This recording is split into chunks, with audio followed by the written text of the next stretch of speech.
संघ प्रमुख मोहन भागवत ने दशहरे पर अपने सालाना संबोधन में हिंदुओं की एकजुटता पर जोर दिया। नागपुर में हुए समारोह में मोहन भागवत ने बांग्लादेश में हिंदुओं पर अत्याचार के साथ साथ गणपति जुलूस पर पथराव का भी उल्लेख किया।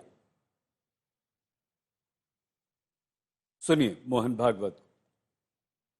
अब हमारे पड़ोस में ही बांग्लादेश में क्या हुआ, उसके कुछ तात्कालिक कारण और पहलू है, ये बात ठीक है, लेकिन इतना बड़ा उत्पात तो उससे नहीं होता।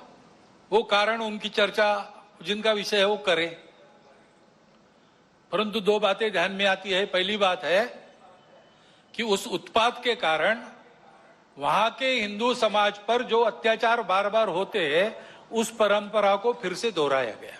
पहली बार वहां का हिंदू संगठित होकर अपने बचाव में रास्ते पर आया, इसलिए कुछ बचाव हो गया, परंतु कहीं कोई गड़बड़ हो, दुर्बलों पर अपना गुस्सा निकालने की ये जो कट्टरपन की प्रवृत्ति है, वो प्रवृत्ति जब तक वहां विद्यमान है तब तक वहां की हिंदू क्या, वहां के सभी अल्पसंख्यक उनके सर पे खतरे की तलवार लटकी रहेंगी। सारे दुनिया में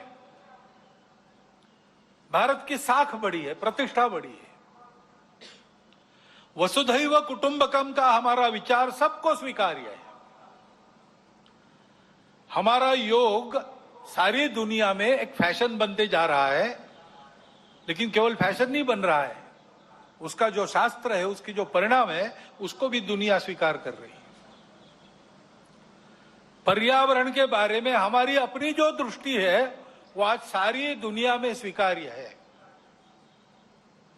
भारत की प्रतिष्ठा बढ़ी है, भारत का सामरिक बल बना है,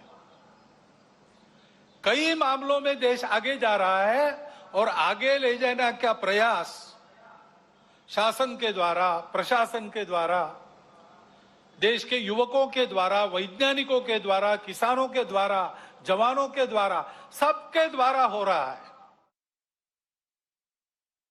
अखिलेश यादव ने पूछा कि बांग्लादेश में जब हिंदुओं के साथ अत्याचार हो रहा था, तब सरकार क्या कर रही थी? कौन क्या कह रहा है अंतर्राष्ट्रीय स्तर पर, और जिस समय भारत को अपनी फॉरेन पॉलिसी के तहत बांग्लादेश को बचाना चाहिए था, तब भारत के लोग कहाँ थे, या यही लोग जो विचार देने वो कहाँ थे लोग? हमें उस पर कुछ नहीं कहना है। ये देश सबका है, और आजादी के बाद देश जो बना, आजादी दिलाने में सबका साथ था।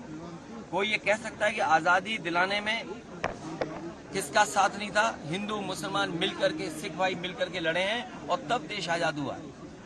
क्या देश की आजादी में मुस्लिम लोगों की जानें नहीं गई?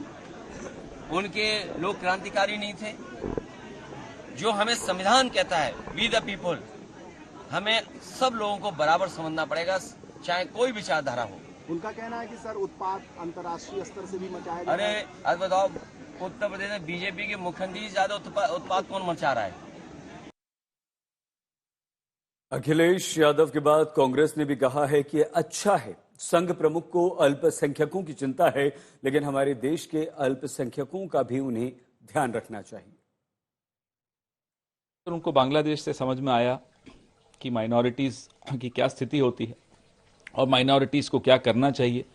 लेकिन एक हैरानी की बात यह है कि वहां तो माइनॉरिटीज को एक होना चाहिए, और हिंदुस्तान में अगर माइनॉरिटी कह दें कि हमें एक होना चाहिए, तो इनको लगता है कि साहब ये एक कैसे हो रहे हैं, एक होने की बात कैसे कर रहे हैं, ये तो खतरा है। और फिर भागवत जी कहते हैं कि पूरे विश्व के हिंदुओं को एक होना चाहिए। बिल्कुल ठीक बात है, वेरी गुड। तो ओवैसी साहब अगर पार्लियामेंट में खड़े होकर पैलेस्टाइन का नाम लेते हैं, तो इन्हें बुरा क्यों लगता है? तो ये सब जो कॉन्ट्रडिक्शंस हैं, इस पर भी उनको जवाब देना चाहिए। मोहन भागवत के बयान पर बीजेपी, कांग्रेस, विपक्ष सभी की तरफ से प्रतिक्रियाएं लगातार आ रही हैं। मध्य प्रदेश के मंत्री और वरिष्ठ बीजेपी के नेता कैलाश विजयवर्गीय ने कहा कि हमें शास्त्र तो चाहिए ही चाहिए, लेकिन शास्त्र के साथ शस्त्र भी बहुत जरूरी है। शस्त्र होना चाहिए और शास्त्र भी होना चाहिए। शस्त्र आपके पास है तो आप शास्त्रों के माध्यम से लोगों को समझा सकते हैं और विश्व शांति की बात कर सकते हैं। शस्त्र जिसके पास होंगे वही समझा सकता है, नहीं तो लोग कहेंगे कि कमज़ोर आदमी इसलिए शांति की बात कर रहा है। हम ताकतवर हैं हर दृष्टि से, पर हम शांति चाहते हैं। ये भारत की परंपरा है, ये भारत की संस्कृति है।